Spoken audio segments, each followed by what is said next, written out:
ही हरिओम। अपने YouTube channel SAARC education point पर स्वागत करता हूं। आज हम लोग पढ़ेंगे शिक्षा मनोविज्ञान की विधियां। जैसा कि मैंने आपको पार्ट फर्स्ट में बताया था, शिक्षा मनोविज्ञान में शिक्षा के बारे में चर्चा की गई थी, मनोविज्ञान के बारे में चर्चा की गई थी। ठीक है, तो उसमें हमने आपको शिक्षा के बारे में 2 या 3 शायद परिभाषाएं बताई थी। जैसे शंकराचार्य के द्वारा क्या थी, शिक्षा वह है जो हमें मुक्ति दिलाए। इसी प्रकार से हमने 2 या 3 परिभाषाओं पर शायद परिचर्चा की थी, मुझे याद नहीं है। ठीक है, आप लोग पार्ट फर्स्ट देख लीजिएगा, सार्क एजुकेशन पॉइंट पर सर्च करके आपको मिल जाएगा, बाय हरिओम सर के नाम से है। आज हम लोग उसके आगे पढ़ते हैं शिक्षा मनोविज्ञान की विधियां। ठीक है, क्या पढ़ते हैं आज? शिक्षा मनोविज्ञान की विधियां। फिर इसके आगे हम लोग धीमे धीमे अपने सिलेबस की ओर अग्रसर होंगे। ठीक है, देखिए क्या है ये शिक्षा मनोविज्ञान की विधियां, अर्थात मेथड ऑफ साइकोलॉजी। ठीक है, मेथड ऑफ साइकोलॉजी में शिक्षा मनोविज्ञान की विधियों को 3 प्रकार से विभाजित किया गया है ना। कितने प्रकार से किया गया है? 3 प्रकार से विभाजित किया गया है, जिसमें से हमारा फर्स्ट जो है, यानी प्रथम हमारी जो विधि है वो क्या है? निरीक्षण विधि। क्या है साथियों? निरीक्षण विधि, अर्थात निरीक्षण विधियां। ठीक है, इसको इंग्लिश में कहते हैं मेथड ऑफ ऑब्जर्वेशन।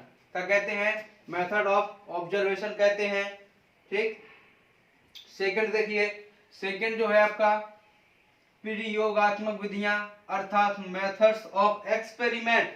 मतलब किसी चीज पर एक्सपेरिमेंट प्रयोग करके आप जिसके द्वारा किसी चीज को, मतलब देखिए समझिए आप, प्रयोगात्मक विधि। ठीक, यानी आप कोई कार्य कर रहे हैं, ठीक है, इस कार्य को करने के लिए आपको आपको किसी ना किसी चीज के ऊपर प्रयोग करना होगा। ठीक, अर्थात इस कार्य को पूरा करने के लिए आपको कई कार्य और करने पड़ेंगे, तब जाके आपका यह कार्य पूरा होगा। होगा कि नहीं होगा? ठीक, अभी इतना देख लीजिए, फिर आपको हम डिटेल्स में बताते हैं।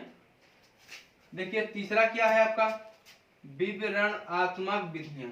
ठीक है, विवरणात्मक विधियां, मेथड्स ऑफ एक्सपोजिशन। ठीक, एक्सपोजिशन मतलब क्या होता है? किसी चीज को बाहरी, ठीक है, किसी चीज को बाहर या अपना बाहरी ज्ञान, ठीक है, या एक्सप्लेनेशन मतलब किसी चीज को व्याख्यान करना या व्याख्या करना, व्याख्यान या व्याख्या करके समझाया जाता है, उसको हम मेथड्स ऑफ एक्सपोजिशन कहते हैं, अर्थात विवरणात्मक विधियां कहते हैं। अब इसको हम पार्ट वाइज समझते हैं। ठीक है, आप लोग इसको समझ ले सकते हैं, इसका महत्वपूर्ण विधियां हैं आपके लिए, खासकर टेट सीटेट। आपको जो ये दिखा है अंतः दर्शन विधि, ठीक है, तो इसके जो जनक थे, क्या थे जनक? कौन थे? विलियम विल्हेल्म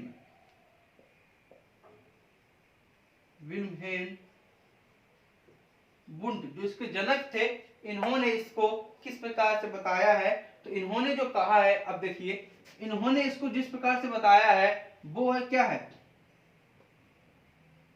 अंतः, ठीक है, अंतः अनुभूति चेतन। ठीक है, अंतः चेतन अनुभूति के रूप में परिभाषित किया है इसको।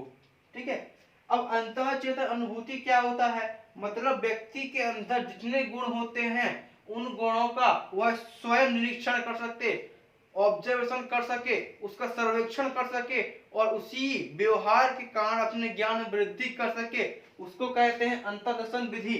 ठीक है, अब अंतर्दर्शन विधि के इसमें 3, ठीक है, इसमें 3 तत्व बताए गए हैं, इसमें 3 संवेदन तत्व बताए गए हैं, इसमें 3 संवेदन तत्व बताए गए हैं। ठीक, अब ये जो 3 संवेदन तत्व बताए गए हैं, क्या 3 संवेदन तत्व बताए गए हैं, ये कौन कौन से हैं आपके? तो देखिए ये है आपके, एक होता है भाव, ठीक है, एक क्या है? भाव, और दूसरा क्या है आपका? दूसरा है प्रतिमा, और जो उसका तीसरा जो है, तीसरा क्या है, तत्व संवेदना। क्या है, संवेदना। ठीक है, देखिए पहला क्या है, संवेदना। दूसरा क्या है आपका, दूसरा आपका भाव। तीसरा क्या है आपका, तीसरा आपका जो है तीसरा जो आपका है प्रतिमा। ठीक, अर्थात, ठीक है, अर्थात फीलिंग, इमेजेस। ठीक, ये होते हैं जो आपके संवेद तत्व बताए गए हैं, तीन ये लिखिए, संवेदना, भाव, प्रतिमा। अब देखिए समझिए तीनों भाव, इन तीनों भाव और तत्वों को। देखिए जैसे कि आप देखे होंगे कि अगर आपके सामने कोई मृत व्यक्ति आ जाए, है ना, कौन आ जाए, मृत व्यक्ति यानी मरा हुआ व्यक्ति आ जाए, तो है ना, तो आप उसको देखते हैं, उसके मृत शरीर को देखते हैं, देखते हैं कि नहीं देखते हैं। ठीक है, अरे भाई समझने की कोशिश करो। जैसे कि देखिए ये आपका, ये आप है, ठीक है, कुछ भी बना लीजिए, ये आप है और ये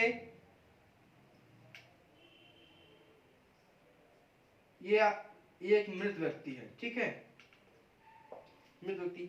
आप जब इसको देखते हैं, मतलब मृत शरीर को देखते हैं, मृत व्यक्ति को देखते हैं, तो आप जिस दृष्टि से देखते हैं इसको, मतलब एक गहरी आंतरिक यानी संवेदना, यानी आप दुख के साथ देखते हैं ना, तो जिस दृष्टि से देखते हैं वह आपकी क्या है, संवेदना।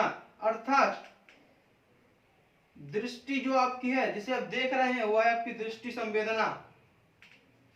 ठीक, अब इसी को देखिए, अब इसी मृत व्यक्ति को देख के आपके मन में, है ना, आपके मन में कई प्रकार के विचार या भाव उत्पन्न होंगे, है ना, जैसे दुख,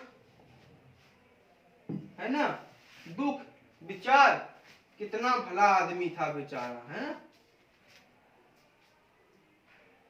कितना भला व्यक्ति है या था, क्योंकि है तो होगा नहीं, निपट चुका है बेचारा, व्यक्ति था। ठीक है, यही आपके दुख और कितना भला व्यक्ति था, यानी भाव उत्पन्न हो रहा है और विचार उत्पन्न हो रहे हैं, इसको कहते हैं आप भाव संवेदना।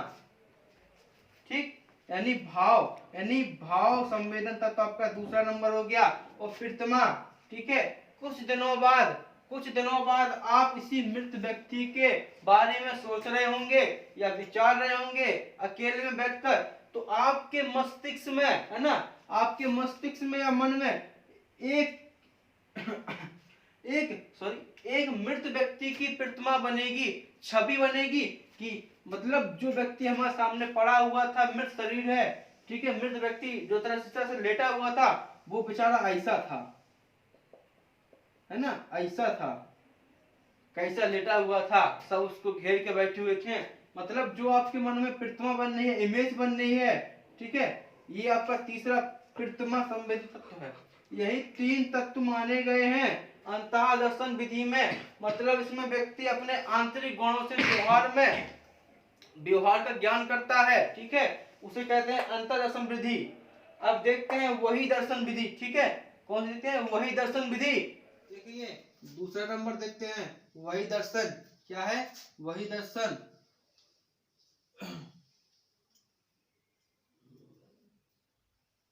वही दर्शन विधि।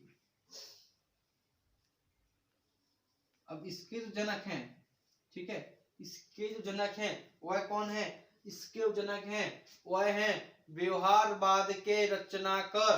कौन है, व्यवहारवाद के रचनाकार या जनक जीवी वाटसन। कौन है, जीवी वाटसन। ठीक है, किन्होंने, जीवी वाटसन ने व्यवहारवाद के साथ साथ वही दर्शन विधि को भी बताया है, ठीक है, यानी इसकी रचना की है।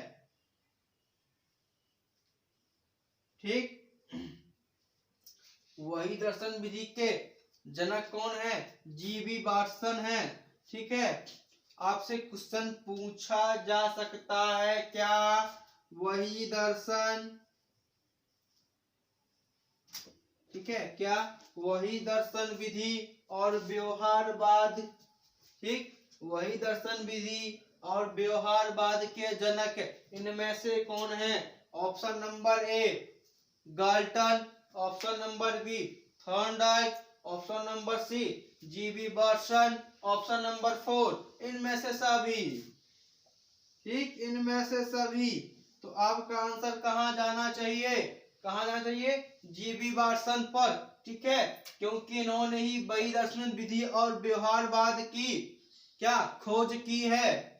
चलते हैं अगला, क्या है वही दर्शन विधि में, देखिए क्या होता है, इसमें व्यक्ति, क्या है, इसमें व्यक्ति स्वयं को छोड़कर, क्या, स्वयं को छोड़कर दूसरे व्यक्ति के व्यवहार, मतलब दूसरा व्यक्ति कौन, शिशु हो गया, बालक हो गया, ठीक, कोई भी जानवर, पक्षी, एक्स वाई जेड, कोई भी जीवधारी हो, उसके व्यवहार का अध्ययन कर सकता है, ठीक है, क्या कर सकता है?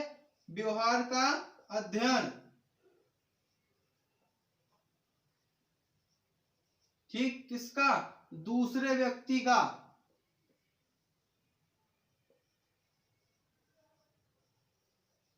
वही दर्शन में, ठीक है, व्यक्ति स्वयं को छोड़कर अन्य दूसरे जीवधारी, अर्थात जीवधारी अर्थात बच्चा हो गया, शिशु हो गया, व्यक्ति हो गया, पक्षी हो गया, जानवर हो गया, कोई भी जीवधारी हो, उसके व्यवहार का अध्ययन कर सकता है कि वह व्यक्ति किस प्रकार व्यवहार कर रहा है, ठीक है, किस प्रकार व्यवहार कर रहा है।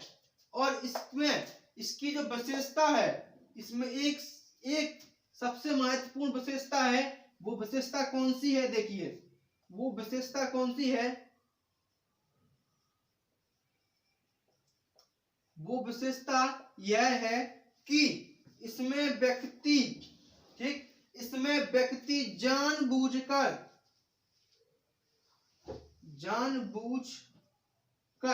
ठीक, जानबूझकर असभ्यता, ठीक, असभ्यता के बाद अव्यवहार या दुर्व्यवहार,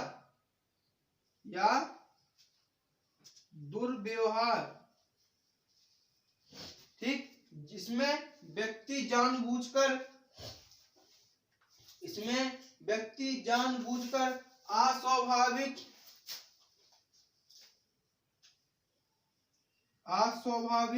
कृत्रिम मीन्स स्वयं के द्वारा, है ना, कृत्रिम मतलब इसकी विशेषता जो है, इसमें व्यक्ति जानबूझकर अस्वाभाविक, कृत्रिम, असभ्यता, अव्यवहार या दुर्व्यवहार करता है, ठीक है। अब क्यों करता है? जिससे, यह दुर्व्यवहार इसलिए करता है जिससे, देखिए समझिए, जानबूझकर यानी आप हैं, ठीक, आप हैं और आपका साथी है या समाज का कोई व्यक्ति है, आस पड़ोस का कोई भी है, ठीक। अब जो व्यक्ति ठीक है, अच्छा देखिए हम बता दें, कक्षा में देखिए, कक्षा में छात्र होता है, शिक्षक होता है कि नहीं। अब जो आपका शिक्षार्थी अर्थात छात्र होगा, क्या होगा? छात्र होगा। तो छात्र भी कई प्रकार के होते हैं, है ना, क्या कई प्रकार के होते हैं छात्र।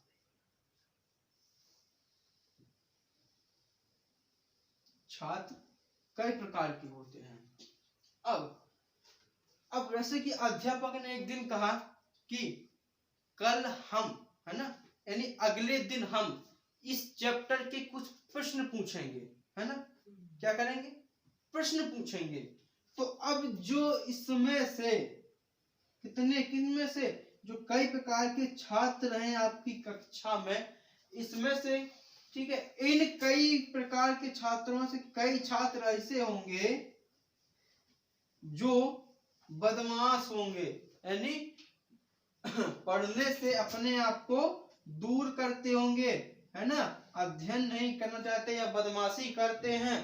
तो वो क्या बहाना करेंगे, है ना, क्या बहाना करेंगे? बहाना करेंगे या फिर इस प्रकार, मतलब किस प्रकार, उस शिक्षक से, है ना, उस शिक्षक से, इस शिक्षक से जिस शिक्षक ने आपको वह काम दिया है या कार्य दिया है कि अगले दिन हम इस सब्जेक्ट के, है ना, इस सब्जेक्ट के इस चैप्टर से ये प्रश्न पूछेंगे। ठीक है, अब उन बच्चों को वह प्रश्न याद नहीं हो रहे हैं, तो वह बच्चे, कौन बच्चे, वह बच्चे जिनको याद नहीं हो रहे हैं तो प्रश्न, वह बच्चे उस शिक्षक से जो आपको कार्य देता है ऐसा व्यवहार करेंगे। ठीक है, कैसा व्यवहार करेंगे, जानबूझकर करेंगे। क्या, जानबूझकर करेंगे, ये जानते हुए भी कि इसका जो परिणाम होगा, रिजल्ट होगा, वो एक गलत रिजल्ट होगा, परिणाम गलत मिलेगा, इसको हमको दंड मिल सकता है ना, पिटाई हो सकती है, एनीथिंग, कोई भी। ठीक है, तो वह जानबूझ के क्यों करते हैं कि शिक्षक हमको अनदेखा कर दे या हमारे बारे में कोई चीज गलत बोल दे या हमको दंडित करके बैठा दे। ठीक, इसीलिए जानबूझकर अस्वाभाविक कृत्रिम, खुद के द्वारा अस्वाभाविक व्यवहार कर सकता है, असभ्यता कर सकता है, दुर्व्यवहार कर सकता है। ठीक है, जिससे शिक्षक नाराज होकर उस छात्र के ऊपर ध्यान न दे या उसको दंडित कर दे या उसको उस दिन स्कूल से या कॉलेज से, ठीक है, घर भेज दे कि जाओ अपने माता पिता को लेके आओ। ठीक, इसी प्रकार व्यक्ति जानबूझकर कृत्रिम, अस्वाभाविक, असभ्यता, दुर्व्यवहार करता है। क्यों करता है सॉरी, कि उसका जो जनक है या लेखक है, ठीक है, किसका, जो मैं आपको बता रहा हूं वही दर्शन विधि, मतलब एक्सट्रोस्पेक्शन मेथड का जो जनक है, ठीक है, वह जनक उस व्यक्ति को, किस व्यक्ति को, जिसके द्वारा कृत्रिम असभ्यता, अव्यवहार या दुर्व्यवहार किया गया है, उसको अनदेखा कर दे, उसके बारे में अध्ययन न करे और उसके व्यवहार का अध्ययन न करे। ठीक है, और व्यक्ति अपने आप में स्वतंत्र रहे, किसी से कोई मतलब नहीं है। ठीक, समझ में आया। नेक्स्ट पर, हाँ, चलते हैं नेक्स्ट पर। तो हमारी जो दूसरी शिक्षा मनोविज्ञान की विधि है वो क्या है, क्या है, प्रयोगात्मक विधि है। ठीक, क्या है, प्रयोगात्मक विधि है दूसरा। अब ये प्रयोगात्मक विधि तो इतना सिंपल है, आप जानते ही हैं, शायद इसको बताना सही नहीं समझते, लेकिन चलिए थोड़ा सा डिस्कस कर लेते हैं। ठीक है, जो हमारी प्रयोगात्मक विधि है, प्रयोगात्मक विधि, ठीक, जो हमारी प्रयोगात्मक विधि है, इस विधि में क्या होता है, ठीक है, क्या होता है कि चलिए, कि जैसे कि आपको, ठीक, आप पढ़ रहे हैं ना, आप किसी कक्षा में, ठीक है, मतलब आप बीटीसी कर रहे हैं, देखिए आप क्या कर रहे हैं, बीटीसी कर रहे हैं या बीएड कर रहे हैं। ठीक, चलिए बच्चे को ले लेते हैं, कक्षा क्लास फर्स्ट टू, है ना, 1 2 3 4 5, है ना, ETC। ठीक है, देखिए समझिए, मतलब आप बीटीसी बीएड कर रहे हैं या कक्षा 1 2 3 4 5 में पढ़ रहे हैं, तो ठीक है, अब आपको यह डिप्लोमा या डिग्री आपको प्राप्त करनी है, या इस कक्षा से इसमें जाना है, या इससे इसमें जाना है, या इससे इसमें जाना है, या इससे इसमें जाना है। ठीक, ठीक है, तो मतलब क्या हुआ साथी, क्या हुआ, आप समझ गए हो मैं क्या समझाना चाह रहा हूं, है ना। फिर भी थोड़ा देखते हैं, आप बीटीसी कर रहे हैं, आपको लेना है बीटीसी का डिप्लोमा।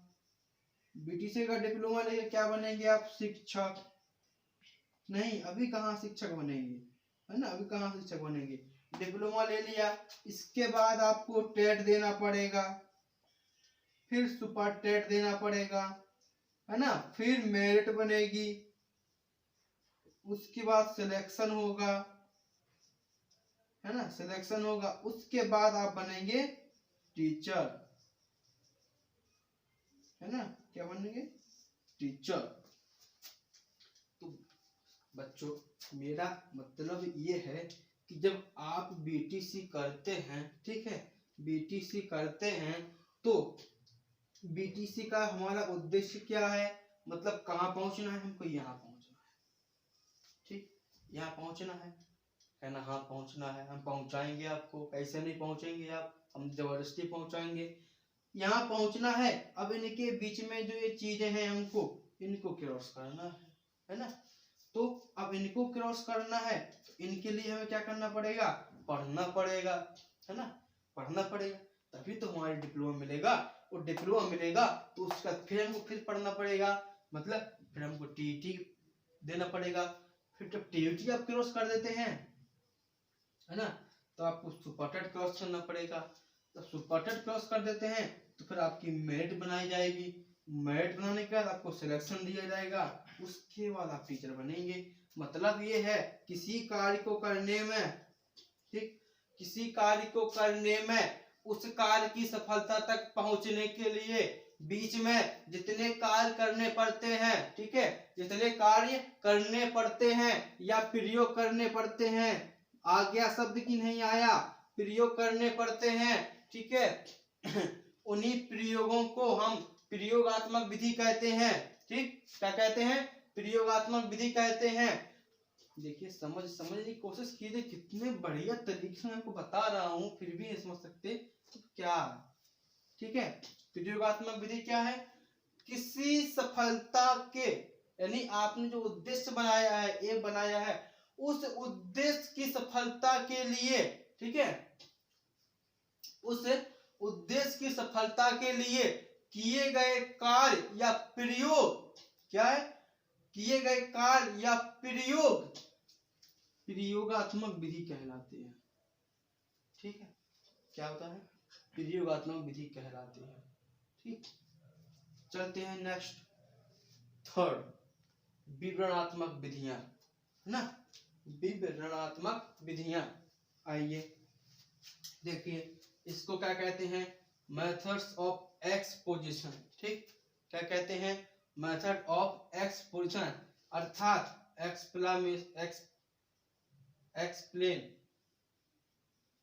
एक्सप्लेन मतलब व्याख्यान या व्याख्या करके,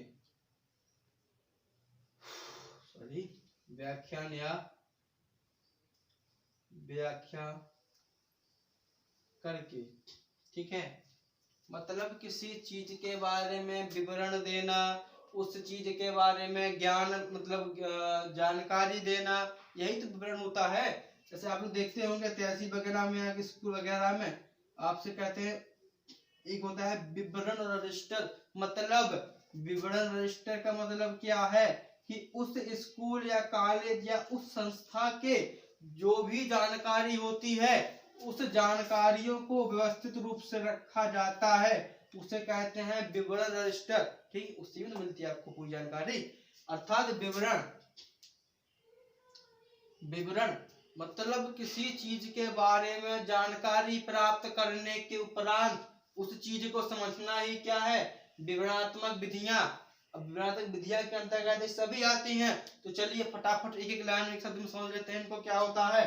देखिए जीवन इतिहास विधि, अर्थात किसी चीज यानी व्यक्ति जीवधारी अर्थात कोई भी हो, ठीक है, उस चीज के जो वर्तमान समय है, वर्तमान जीवन है, क्या है, देखिए इतिहास मतलब वर्तमान जीवन के पीछे का देखेंगे आप, वह क्या हो गया, जीवन इतिहास विधि, ठीक है, मतलब उससे वर्तमान चीज जीवधारी के पीछे का जो आप पढ़ेंगे उसको कहेंगे जीवन इतिहास विधि, मतलब जीवन इतिहास विधि के अंतर्गत आप उस चीज का अध्ययन करते हैं।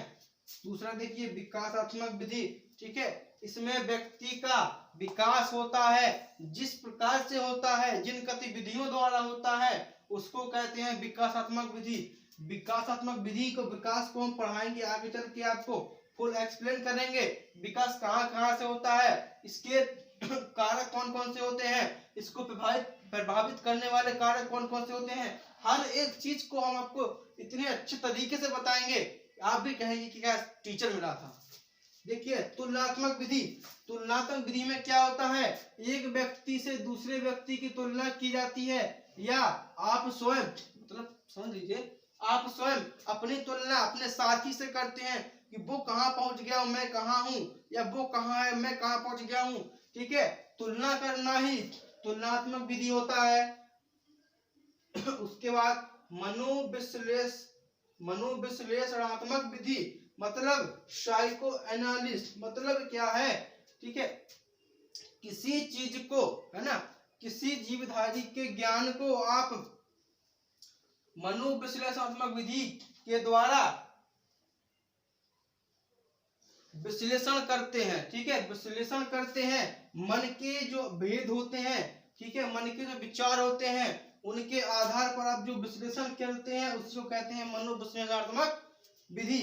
अब देखिए नैदानिक विधि, ठीक है, ठीक है, क्या है, अब इसमें क्या होता है, आपके सामने कई समस्या है, एक समस्या आ गई, ठीक है, अब इस समस्या को आपको किस प्रकार सुलझाना है, इस समस्या का समाधान किस प्रकार करना है, ठीक, समाधान किस प्रकार करना है, तो इस समस्या से इस समाधान तक पहुंचने के लिए बीच में किए गए जो कार्य होंगे वो आपके नैदानिक विधि के अंतर्गत आएंगे। ठीक है, अंतिम क्या है, सर्वेक्षण विधि। ठीक है, देखिए सर्वेक्षण विधि है, सर्वे मेथड। अब देखे होंगे कि सरकारी स्कूलों में जो गवर्नमेंट स्कूल होते हैं, सरकारी प्राइमरी और जूनियर लेवल के, तो उन स्कूलों में कभी कभी अधिकारी आते हैं, है ना, अधिकारी आते हैं सॉरी, अधिकारी आते हैं सर्वे करने के लिए। मतलब सर्वे उस स्कूल के बारे में, है ना, उस स्कूल के बारे में जानकारी लेने की उस स्कूल में कितने अध्यापक हैं, कितने छात्र हैं, ठीक, क्या क्या वहां पे फैकल्टी है ना, क्या क्या सुविधाएं हैं, ठीक है, क्या क्या सुविधाएं नहीं है, ठीक है, अब कितने अध्यापक हैं, कितने आए हैं, ठीक, कितने छात्र हैं, कितने आ रहे हैं, ठीक, मतलब हर प्रकार से पूर्णतः जानकारी लेकर, ठीक, पूर्णतः जानकारी लेना ही क्या होता है, सर्वेक्षण विधि होता है। जनगणना होती है, ठीक है, जनगणना होती है, सर्वे होता है ना, क्या होता है, सर्वे होता है, मतलब आपके बारे में पूर्ण जानकारी ली जाएगी, पूर्ण जानकारी ली जाएगी सर्वे के सर्वे होगा तब, ठीक है, जनगणना में आपकी पूरी जानकारी ली जाती है। अधिकारी आता है तो स्कूल के बारे में जानकारी लेता है कि कितने छात्र हैं, कितने अध्यापक हैं, क्या क्या चीज उपलब्ध है, क्या चीज सुविधा है, क्या असुविधा है, ठीक है, इस प्रकार से सर्वेक्षण विधि हो गई। ठीक, आज के लिए शिक्षा मनोविज्ञान की विधियां यहाँ पे आपकी समाप्त होती हैं।